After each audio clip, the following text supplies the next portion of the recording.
Ruhonge rwa urimi wa mahiu na bodi ya kurigita mahiu bururi-ini ni rutete mukaana kuri endia a nyama aria marendia nyama itari ndore ni maabitha a urori wa nyama ni mekuerwo ikinya ria watho.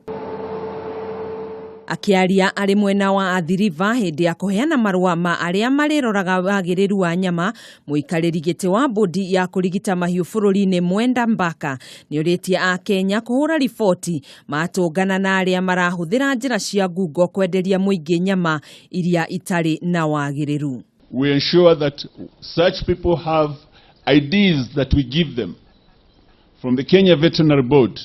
They have a special card that shows that they have been trained under government recognized institution and they are recognized to render the service they're given.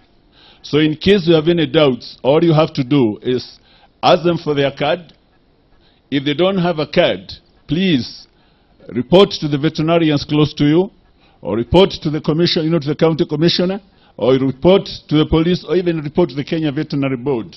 Mbaka ni ugite ni mehariirie kuheana mathomo magiriru niguo gutigirira utheru ni wagacirithio honge iria cikuruhanitie na wendia wa nyama kuri muingi. Oho murugamiriri munene wa ruhonge rwa nyama bururi-ini Joseph Leramo ni ugite githomo kiu ni giguteithiriria hari muingi kumenya maingi megie utheru na ugima mwega wa mwiri.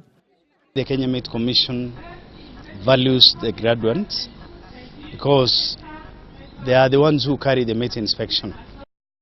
Leramo ni ugite ari othe mahetukitio na kuheo marua na certificate cia kurora wagiriru wa nyama ni megukorwo magitumwo ituri itiganite bururi-ini gutigirira muingi nduri hatikaini wa kunyitwo ni mirimu na ikuu kurumirira kuria nyama citari njagiriru. Handu-ini ha Kameme TV njitagwo Gathoni Wang'ang'a.